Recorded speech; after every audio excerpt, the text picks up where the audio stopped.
So let us begin with this question. इस question में कहा गया है कि हमारे पास कम्युनिकेटिंग दो वेसल है, एक एरिया A1 का है और एक एरिया A2 का है, ओके। और इनिशियली लेफ्ट लिक्विड में H1 हाइट है और राइट लिक्विड पे H2 हाइट है। अब इनको छोड़ दिया जाता है और इस पाइप से लिक्विड मूव कर सकता है, तो ऑब्वियसली यहां पे हाइट घटेगी और यहां पे हाइट बढ़ेगी, ओके। तो इनिशियल हाइट तो इनकी H1 और H2 है। मैं मान लेता हूं किसी इंस्टेंट पे ये हाइट Y1 और Y2 हो जाती है आफ्टर टाइम t। इसका मतलब यहां से कुछ वॉल्यूम घट जाएगा और वो वॉल्यूम यहां पे बढ़ जाएगा। तो उसको जरा हमें कंसेप्ट देखिए यहां पे क्या यूज करते हैं। तो कंसेप्ट यहां पे अगेन बेसिकली यहां पे वेलोसिटी ऑफ इफ्लक्स ही है, क्योंकि उसी वेलोसिटी से यहां से, या बर्नौलिस थ्योरम कह सकते हैं, तो बर्नौलिस थ्योरम से हम निकाल सकते हैं यहाँ की वेलोसिटी क्या होगी और इस वेलोसिटी से ही लिक्विड राइट में जाएगा। तो इसका जो एक मेन कंसेप्ट है वो है बर्नौलिस थ्योरम, ओके। अब देखिए पहला यहाँ पे कंस्ट्रेंट लगाते हैं। तो पहला कंस्ट्रेंट है ये कि जितना वॉल्यूम यहाँ घटेगा वही वॉल्यूम यहाँ पे बढ़ेगा। तो यहाँ पे जो वॉल्यूम घटेगा वो होगा, एरिया इसका A1 है और वॉल्यूम घट के हो जाएगा H1 माइनस Y1, और वहां जो बढ़ेगा वो हो जाएगा एरिया इसका A2 है और वहां बढ़ जाएगा कितना, Y2 माइनस H2। तो ये पहली इक्वेशन तो यहां से आ गई, ओके। अच्छा जी, पहली इक्वेशन हमें यहां से मिल जाती है।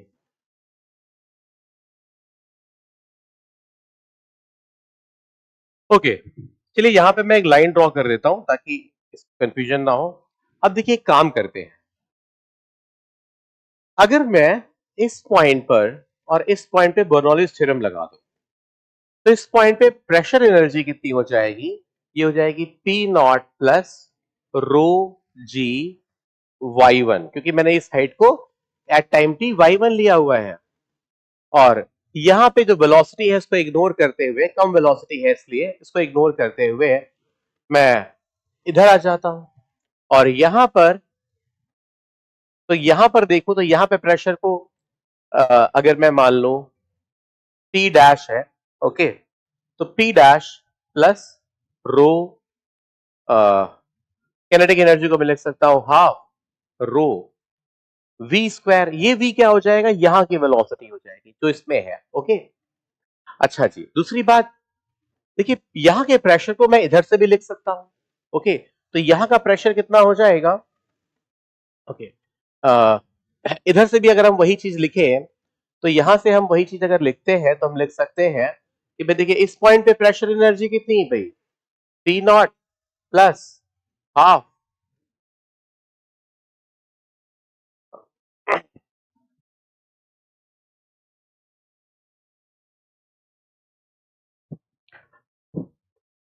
या चलिए इसको एक बेटर तरीके से करते हैं। यहां पे अगर मैं मान लूं प्रेशर P1 है और यहां पे प्रेशर P2 है, तो देखिए यहां प्रेशर ज्यादा है और यहां प्रेशर कम है। तो बेसिकली जो काइनेटिक एनर्जी यहाँ पे डेवलप हो रही है, जो लिक्विड फ्लो हो रहा है, वो प्रेशर डिफरेंस की वजह से ही फ्लो हो रहा है। जिधर की तरह प्रेशर कम होता है उधर ही लिक्विड का फ्लो करता है। तो हम कह सकते हैं सीधे बर्नौलिस थ्योरम का यूज करके कि जो इंक्रीज इन काइनेटिक एनर्जी है यहाँ पे जो आ रही है, यहाँ पे जो काइनेटिक एनर्जी में इंक्रीज है पर यूनिट वॉल्यूम हो जाएगा कितना, half rho V square. This is because of drop in pressure energy, drop in pressure energy, और प्रेशर एनर्जी में ड्रॉप कितना है, P1 minus P2, P1 minus P2। अब देखिए मैं लिख सकता हूं half rho V square equals to P1।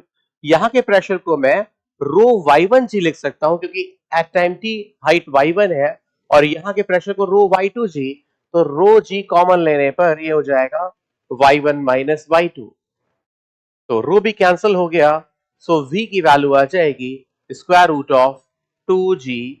अब एक काम करते हैं, Y1 माइनस Y2 यानी कि डिफरेंस ऑफ लेवल्स को मैं Y मान लेता हूं, डिफरेंस ऑफ लेवल्स को मैं Y मान लेता हूं, ठीक है। तो चलिए अगले पेज पे चल रहा हूं मैं।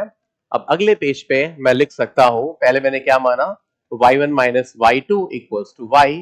एक इक्वेशन Y1 Y2 में हमारे पास और है, वो ये है this A1 H1 minus Y1, A1 H1 minus Y1 equals to A2 और Y2 माइनस H2, ये इक्वेशन है।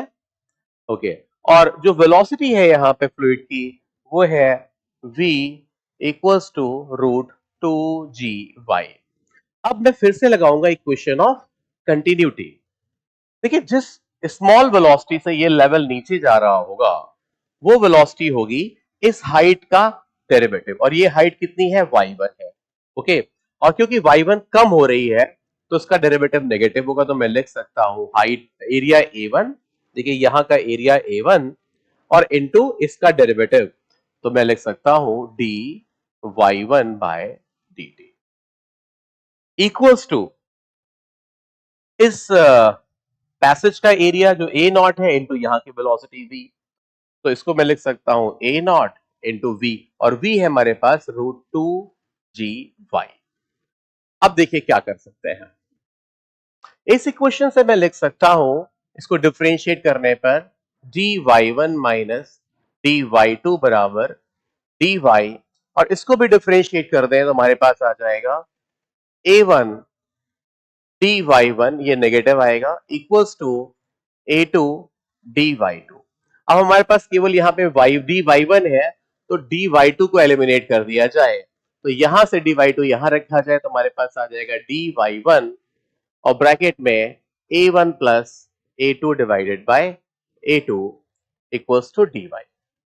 यहां से मैं dy1 की वैल्यू को यहां पे डालूंगा, तो ये आ जाएगा minus A1 A2 divided bye A1 plus A2, और dy1 की वैल्यू आ जाएगी dy, और इधर से रूट y को नीचे ले आओ यहां पे, और dt को इधर भेज दो, dt को राइट में भेज दो, तो आ जाएगा A नॉट √2g और dt। अब हमारे पास एक डिफरेंशियल इक्वेशन बन गई है, और इसको हम इंटीग्रेट करेंगे, और हमें निकालना है कि कितनी देर में लेवल बराबर हो जाएगा। देखिए, तो अगर शुरुआत में देखें तो शुरुआत में जो डिफरेंस ऑफ लेवल था y, ध्यान रखिए y यहां पे डिफरेंस ऑफ लेवल है, तो y शुरुआत में जो डिफरेंस ऑफ लेवल था वो h1 माइनस h2 था, और फाइनली डिफरेंस ऑफ लेवल 0 हो जाएगा।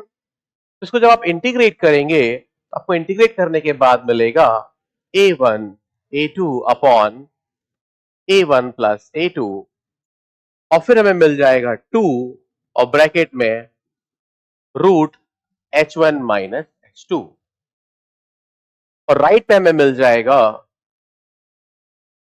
A नॉट √2g और t, ये मिल जाएगा हमें। तो देखिए हमारा टाइम जो आ गया है, टाइम हमें देखिए क्या गिवन था हमें, तो हमें दिया हुआ था time A1 A2 upon A not A1 plus A2, तो ये हमें सारा मिल रहा है यहाँ पे A1 A2 upon A not नीचे आ जाएगा A1 प्लस A2, और फिर रूट के अंदर मिल रहा है हमें बच्चों, हाँ रूट के अंदर मिल रहा है NH1 minus H2 by G।